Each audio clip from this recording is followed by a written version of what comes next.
guys, welcome to the 38th session of hardware वाले भैया। सो पिछले 29 सेशन जो भी हो चुका है, ठीक है, सब में हमने ऑर्डिनो के बारे में बात किया, ठीक है, आपको अभी स्क्रीन पे भी दिख रहा होगा, ऑर्डिनो के बारे में बात किया, ठीक है, इसका टिंकरिंग देखा, इसका प्रैक्टिकल एप्लीकेशन देखा कुछ-कुछ, ठीक है, तो इसका पूरा प्लेलिस्ट आपको अभी टॉप रेट कर्नर में मिल रहा होगा, तो आप चेकआउट कर सकते हो। एंड जो टिंकरिंग का मैं बात कर रहा हूँ, टिंकरकेड क्या होता है, एक ऑनलाइन प्लेटफॉर्म होता है जिसमें आप ऑर्डिनो को सिमुलेट कर सकते हो, ठीक है, वो भी आपको टॉप रेट कर्नर में मिल रहा होगा। तो बहुत बच्चों का ऐसा रहता है कि हम टिंकरिंग करना नहीं है, हमें प्रैक्टिकल करके देखना है, ठीक है। तो तब क्या होगा कि आपको ऑर्डिनो परचेज़ करना पड़ेगा। तो जब ऑर्डिनो परचेज़ करने जाते हो तो कॉस्ट इतना आता है, देखो 549 ये एप्रॉक्स कॉस्ट है, गूगल से उठाया मैंने, ठीक है। तो आप सोचो एक ऑर्डिनो उनो परचेज़ करने में आपका ये खर्चा आता है, और आप जब फिर पैसे के लिए जाते हो, पेरेंट्स के पास गए या फिर खुद के पॉकेट मनी से, बजट जब देखते हो तो बजट इतना है, ठीक है, आवर बजट बस इतना, ठीक है। आस-पास जस्ट एक कन्वर्सेशन के लिए मैंने डाला है, ठीक है। तो आप फिर सोचते हो कि क्या करना है, हम क्या कर सकते हैं, ठीक है। तो मैंने जब रिसर्च किया, ठीक है, रिसर्च मतलब हम भी यूज़ करते हैं ये चीज़, तो आर्डिनो का एक बेस्ट चीप अल्टरनेटिव मुझे मिला, ठीक है, चीप अल्टरनेटिव, चीप, ठीक है। जिसमें कि आर्डिनो से लेस फंक्शनैलिटी है, फंक्शनैलिटी इन द सेंस कुछ पिन्स कम है, बट उसमें 1-2 फीचर एक्स्ट्रा भी है, ठीक है, आर्डिनो से 1-2 फीचर एक्स्ट्रा भी है, तो आपको एक हिसाब से लॉस होगा, बट एक हिसाब से बेनिफिट भी होगा, ठीक है। तो आगे चलो मैं दिखाता हूँ उस बोर्ड को हम क्या बोलते हैं, ठीक है। तो अपने बजट ये है ₹150, ठीक है। तो अपने बजट में क्या आएगा वो हम देखते हैं, ठीक है। तो अल्टरनेटिव ऑफ आर्डिनो, ये हो गया अपना अल्टरनेटिव ऑफ आर्डिनो, ठीक है। तो मैं क्या है इसका नाम, ये है अपना अल्टरनेटिव, इसका नाम है नोड एमसीयू, ठीक है।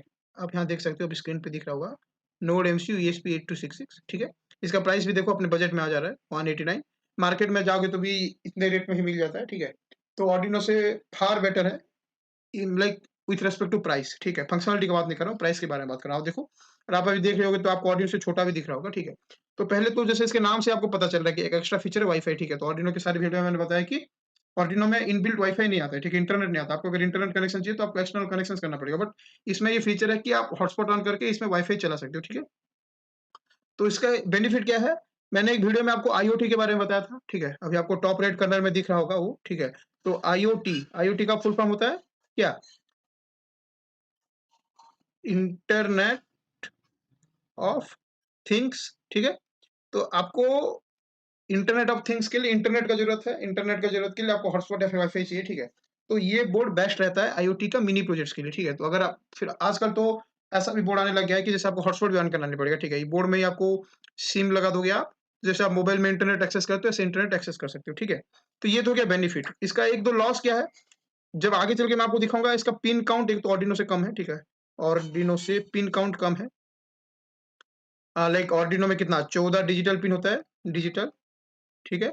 इसमें आपको इसमें आपको 9 डिजिटल पिन मिल जाएँगे, ठीक है। आर्डिनो में कितना 6 एनालॉग पिन होता है, 6 एनालॉग, इसमें आपको मिल जाएगा 1 एनालॉग पिन, ठीक है। बाकी सारा सेम है, और एक इसमें पर्टिकुलरली ESP8266 में एक और चेंज है।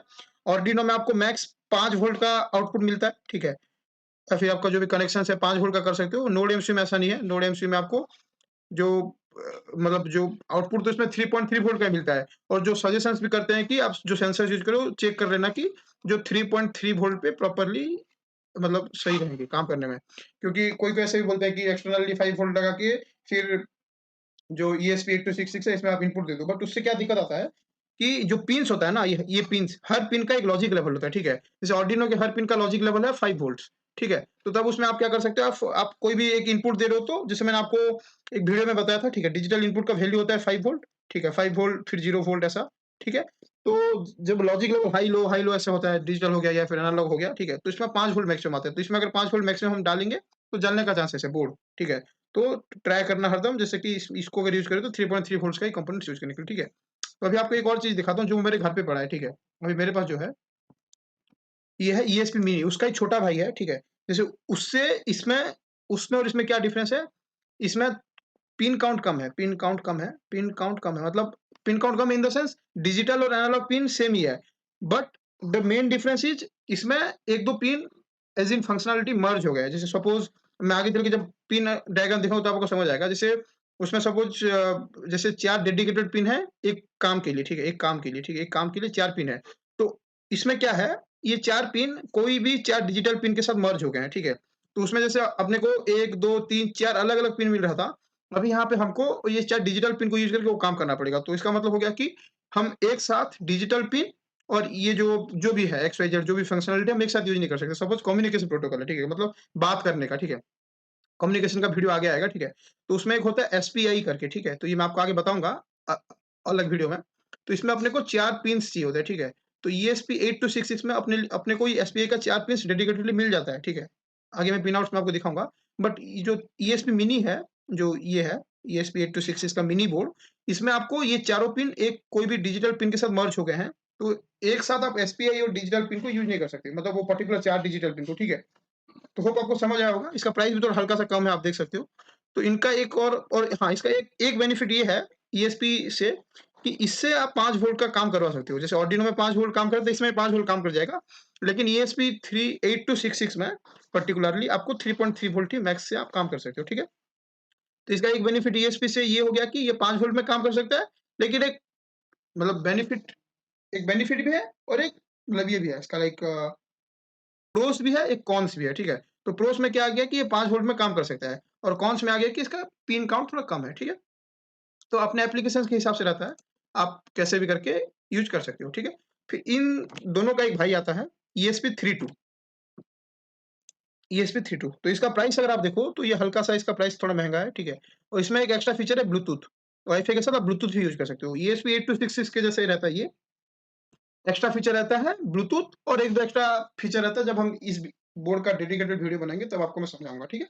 तो जैसे आर्डिनो हो गया या फिर ESP8266 हो गया, उसमें अगर आपको ब्लूटूथ का कम्युनिकेशन कराना है, ठीक है?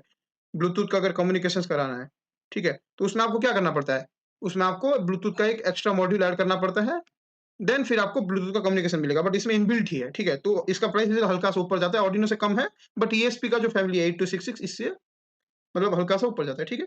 तो अभी देखते हैं ESP8266 का जो पिनआउट्स क्या है, ठीक है? दोनों का ही देखते हैं ESP8266 और मिनी। तो आप एक चीज़ देखो, इन ये दोनों का पिनआउट्स मैंने उठाया है गूगल से, ठीक है? तो आप एक चीज़ समझो कि दोनों में ही कुछ सिमिलरिटीज़ है, कुछ डिसिमिलरिटीज़ है, तो अभी आपको वीडियो में पता चलेगा क्या डिसिमिलरिटीज़ है। एंड मेन थिंग इज़ ये सब यूज़ होते हैं आईओटी के प्रोजेक्ट के लिए, जो कि मैंने आपको ऑलरेडी बता चुका है, ठीक है? तो आप देखो अभी इसमें पिन अगर आप देखो तो ये लिखा है जीपीआईओ आपको दिख रहा होगा, ठीक है? तो जीपीआईओ का मतलब मैंने ऑलरेडी आपको एक वीडियो में बताया था, general purpose input and output, ठीक है?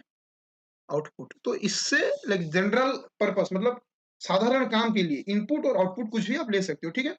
अगर डिटेल्ड पिन आउट देखें, तो आप देखो 3 वोल्ट का पिन आउट है, 3V3 आपको दिख रहा होगा, जीएनडी है, ठीक है? जीएनडी 3V3 जीएनडी 3V3 भी इन और जीएनडी। भी इन पिन का सिग्निफिकेंस है कि अगर आप प्रोजेक्ट बना लिए, कोड वगैरह अपलोड कर लिए इसके थ्रू, ये होता है अपना यूएसबी, जैसे आर्डिनो में हम अपलोड करते हैं। मैं आपको दिखाऊँगा ये अभी, ठीक है? तो आपको पता चलेगा प्रैक्टिकल जब करके दिखाऊँगा। तो ये हो गया एंड भीन अगर आप प्रोजेक्ट कोड अपलोड कर लिया, अभी आपको प्रोजेक्ट को सेटअप करना है, तो आप ये भीन के थ्रू इसको पावर दे सकते हो, ठीक है? सेम इसमें भी होता है। तो अभी देखो, इसमें आप देखो 3v3 का पिन दिख रहा है, 1 पिन दिख रहा है, ग्राउंड का 1 पिन दिख रहा है, 5 वोल्ट का 1 पिन दिख रहा है, तो इससे कुछ दिक्कत नहीं आएगा। आप बोलोगे कि उसमें 5 से मतलब 3 पावर का पिन है, इसमें 1 पिन है, इसमें कुछ दिक्कत नहीं आएगा। आप इसको ब्रेडबोर्ड में ऐड करो, ब्रेडबोर्ड का वीडियो आपको टॉप रेट करने में मिल रहा होगा, ब्रेडबोर्ड क्या होता है, कैसे यूज़ करते हैं, तो आप इसमें से unlimited 3v3, unlimited 5 volts use कर सकते हो, कुछ दिक्कत नहीं आएगा, ठीक है? फिर आप इसमें देखो सब डेडिकेटेड पिन है, देखो यहाँ पे जैसे आपको अगर दिख रहा होगा, मैं थोड़ा एनलार्ज करता हूँ। तो देखो यहाँ पे क्या लिखा है, D0 मतलब डिजिटल 0, D1 मतलब डिजिटल 1, फिर डिजिटल 2, डिजिटल 3, डिजिटल 4, फिर डिजिटल 5, डिजिटल 6, 7, 8 ऐसे करके डिजिटल 8 तक है, ठीक है? और सेम अगर आप इसमें देखो, तो इसमें भी डिजिटल 8 तक है। यहाँ अगर देखो तो 1, 2, 3, 4, 0 है, 5 है, 6 है, 7 है, 8 है, ठीक है? और अगर एनालॉग का देखो तो एनालॉग का एक-एक पिन ही है, ठीक है? ये देखो, ये है एनालॉग का पिन, एक है इसमें और ये सेम ऊपर भी एक ही एनालॉग का पिन होगा, ठीक है? फिर आप अभी देखो एक चीज़, इसमें देखो मैंने आपको जो बताया था एसपीआई, ठीक है? एसपीआई का देखो इसमें 4 डेडिकेटेड पिन है, ठीक है? मोसी, सीएस, मीसो एंड एससीएल की, ठीक है? ये मैं आपको आगे चल के बताऊँगा, इसका आप टेंशन मत लो, ठीक है? तो इसमें आप एट अ टाइम इससे डेडिकेटेड पिन्स भी है और इसमें एक चीज़ देखो कि इसमें जीपीआई के साथ मर्ज होके भी है, ठीक है? D5, D6, D7 और D8 के साथ मर्ज होके भी है, ठीक है? तो इससे लाइक आप एक साथ 2 कम्युनिकेशन कर सकते हो, एक साथ 2 आदमी के साथ बात कर सकते हो। लेकिन इसमें देखो, इसमें एक है, बट वो भी डिजिटल के साथ मर्ज हो गया है। मतलब अगर आप ये यूज़ कर रहे हो, अगर ये एसपीआई पिन्स यूज़ कर रहे हो, देन आप ये डिजिटल पिन को भूल जाओ, आप इसको यूज़ नहीं कर सकते। तो ये एक बस इसका मतलब डिसएडवांटेज है, ठीक है? तो अभी कुछ कर नहीं सकते। फिर इसमें देखो आरएक्सटीएक्स का डेडिकेटेड पिन है, इसमें भी आरएक्सटीएक्स का डेडिकेटेड पिन मिल जाएगा और अगर आपको और एक्स्ट्रा RxTX चाहिए, आपको 2-3 बंदों के साथ एक साथ बात करना है RxTX यूज़ करके, तो देखो RxTX का एक्स्ट्रा भी आपको मिल जाएगा TX2 और RxTX1, ठीक है? तो आप इस हिसाब से यूज़ कर सकते हो। इसमें क्या-क्या फ़ायदा हो गया?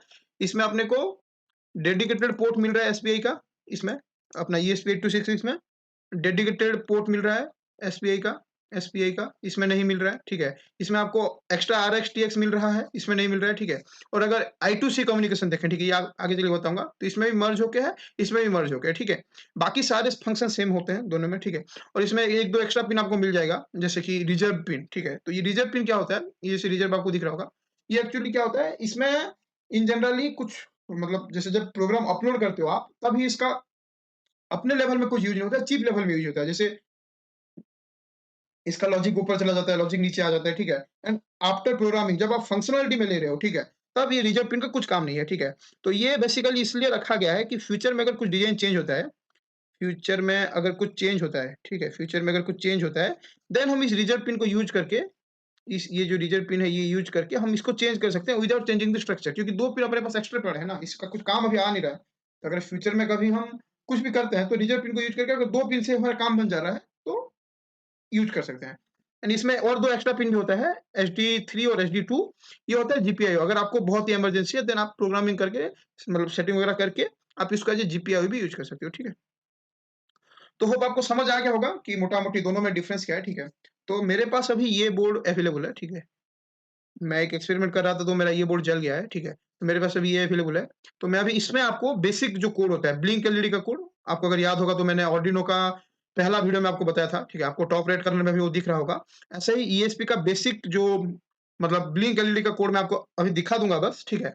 एंड उसको कैसे करना है, उसका प्रॉपर एक वीडियो, क्योंकि सी आर्डिनो के जो आईडीई में अपने को कुछ चेंजेस करना पड़ता है, जिसके बाद हम ईएसपी को यूज़ कर सकते हैं, ठीक है? तो इसका एक डेडिकेटेड वीडियो जल्द ही मैं चैनल में ले आऊँगा, ठीक है? एंड इसका एक तो अभी मैं दिखा दे रहा हूँ आपको ब्लिंक एलईडी का कैसे होता है, एंड एक इसका प्रोजेक्ट मैंने बनाया था, ठीक है? आईओटी आपको मैंने बता दिया, आईओटी बेस्ड थेफ्ट डिटेक्शन, ठीक है? मतलब अगर चोर कोई आ रहा है, आप अपने बाहर ये सिस्टम को लगा दो, इंटरनेट के थ्रू ये एक्सेस करेगा, ठीक है? एंड जब कोई किसी को डिटेक्ट करेगा, तो ये आपके फ़ोन में एक एसएमएस भेज देगा, एसएमएस यूजिंग इंटरनेट, ठीक है? जैसे इंटरनेट के थ्रू एक सर्वर रहता है, उसमें आप पैसा वगैरह भरोगे, तो आपको एसएमएस भेज देगा। तो आपके मोबाइल में एसएमएस आ जाएगी, सपोज़ आपको रात के 3 बजे अगर आपके घर के बाहर कोई आने का कोशिश कर रहा है, घर में कोई घुसने का कोशिश कर रहा है, आपका कोई जानकार नहीं है, तो ऑब्वियसली आपको एक एसएमएस आ जाएगा कि एक चोर आया है या फिर कुछ भी ऐसा, ठीक है? तो इसका शॉर्ट्स आपको चैनल में मिल जाएगा, आप वहाँ से चेकआउट कर सकते हो, ठीक है? शॉर्ट मैं आज ही अपलोड कर दूँगा, आप चेकआउट कर सकते हो। एंड अभी मैं आपको ईएसपी का ब्लिंक का वीडियो दिखा रहा हूँ। अभी आपको लेफ्ट साइड में वो दिखेगा एंड राइट साइड में आपको प्रोग्रामिंग दिखेगा। प्रोग्रामिंग क्या है कि कैसे कोड अपलोड हो रहा है, बस वही दिखेगा, ठीक है? तो अभी आप लेफ्ट साइड में देख रहे होंगे, ठीक है? तो आपको ये ईएसपी मिनी दिख रहा है, आपको अभी मैंने दिखाया। तो इसको मैंने लैपटॉप के साथ कनेक्ट किया है यूजिंग दिस यूएसबी, ठीक है? एंड अभी आप देखो यहाँ पे इसका पावर एलईडी है, ठीक है? तो मैं अभी सिंपल सा ब्लिंक एलईडी का प्रोग्राम अपलोड करूँगा, जिससे कि जब प्रोग्राम अपलोड हो जाए, उसके बाद ये एलईडी 1-1 सेकंड के बाद ब्लिंक करेगा, ठीक है? तो आप राइट साइड में इसका प्रोग्रामिंग देखो, ये है बेसिक प्रोग्रामिंग है, आपको आर्डिनो का भी मैंने ऑलरेडी बताया ब्लिंक एलईडी कैसे करते हैं, आपको टॉप राइट कॉर्नर में दिख रहा होगा, आप चेकआउट कर सकते हो। एंड अभी आप ब्लिंक को देखो, मैं अभी अपलोड में डाल रहा हूँ, ठीक है? अपलोड डाला, तब तक आप ये समझो कि ईएसपी के लिए एक डेडिकेटेड पैकेज होता है, ठीक है? जिसको कि हमें आर्डिनो में इंक्लूड करना पड़ता है। तो उसका एक डेडिकेटेड वीडियो मैं बना दूँगा, तब मैं आपको अच्छे से समझा दूँगा कि कोड को प्रॉपर्ली कैसे अपलोड करते हैं। जैसे कि टूल्स में जाके अपने को सिलेक्ट करना पड़ता है बोर्ड, अपने को एक सेट करना पड़ता है पोर्ट कौन-सा है एंड ऑल, ठीक है? अपलोड स्पीड सेट करना पड़ता है, तो आप आपको सब वो उस वाले वीडियो में मिल जाएगा, ठीक है? तो अभी आप देखो कोड अपलोड हो रहा है धीरे-धीरे, ठीक है? पहले तो चेक होगा, कोड कंपाइल होगा, अभी अपलोड होना स्टार्ट होगा, ठीक है? देखो अपलोड हो रहा है। तो आप यहाँ पे देखो एलईडी भी ब्लिंक हो रहा है, जैसे-जैसे कोड अपलोड हो रहा है स्क्रीन में, ठीक है? तो जैसे ही कोड कंप्लीट हो जाएगा, जैसे अभी 50% है, फिर 100% हो जाएगा, तो ये एलईडी आप देखो अभी ब्लिंक करना स्टार्ट करेगा। जैसे अभी सक्सेसफुली अपलोड हो गया, अभी आप इस एलईडी को मार्क करो, ये ब्लिंक होगा, ठीक है? 1-1 सेकंड के इंटरवल में, ठीक है? तो होप आपको आज का वीडियो अच्छा लगा हो एंड इसका डेडिकेटेड वीडियो चैनल में बहुत जल्द आ जाएगा। तो चैनल से जुड़े रहिए, अपने दोस्तों से शेयर कीजिए एंड चैनल को लाइक, शेयर एंड सब्सक्राइब कीजिए। Thank you.